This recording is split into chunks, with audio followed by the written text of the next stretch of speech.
And my mother used to give me birthday parties where everything was homemade, all the sweets were homemade, so she used to pull the toffee. That was very, very important to me. Smartness, clean nails, clean appearance. I've got used to it now, obviously, but Doris had a beautiful speaking voice on the telephone. We didn't have a car in those days. We had a horse and trap. And it's been an experience in my life. If you make yourself a goal, make it exciting. If you don't get there, it doesn't really matter, but you'll get miles further than you would have if you hadn't made a goal. Create Your Legacy is telling your own personal story so that people for future generations can have access to your story.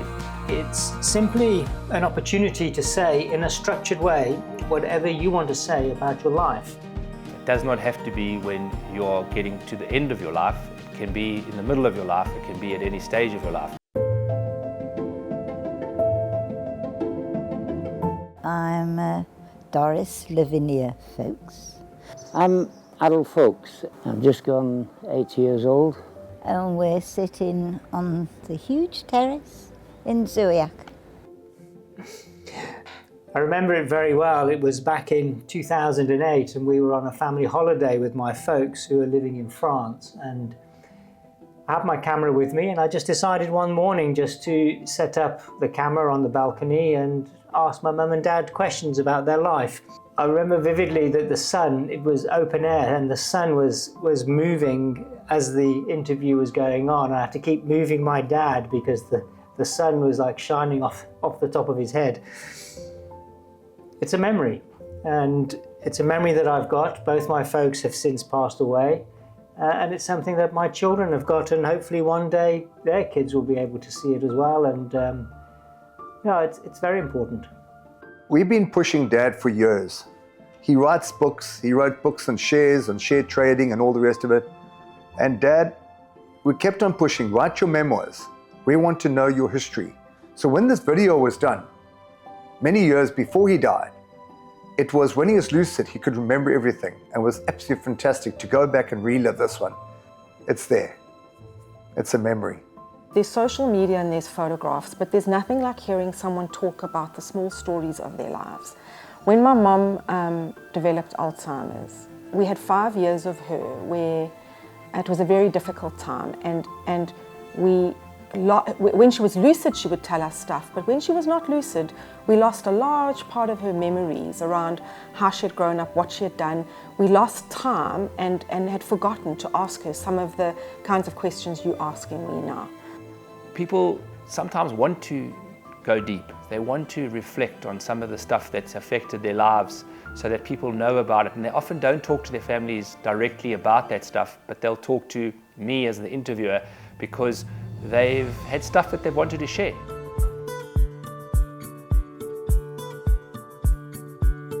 So once you've decided that it's something that you want to do, we'll set up almost like a little research call where we'll talk about your life and in general the areas you want to talk about, and maybe things that you don't really want to focus on.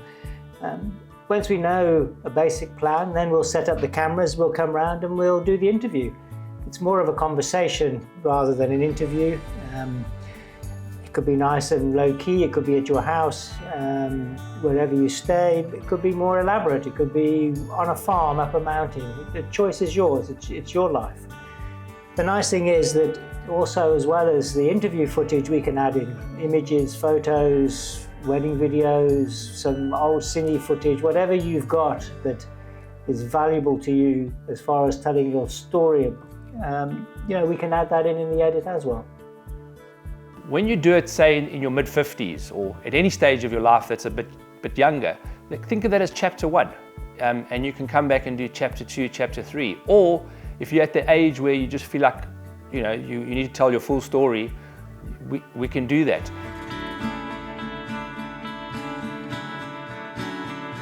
Every part of us touches people's lives, and no matter how small the life is, or no matter how big the life is, or profound the life is, as humans, we've touched and made connections in our lives. You need to ask the questions of somebody when they still remember what they did, how they did it, and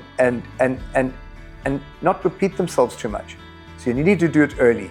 Don't leave it too late. Your true legacy is really what lives on in the hearts and the memories of your friends and family. And this process just helps cement that legacy. People want to tell their story. They actually just need the right setting, they need the right environment and the right questions. In speaking to you and in speaking about myself, this is the end of chapter 1, and I hope to fulfill chapter 2 and 3 in a very enlightened, wonderful way.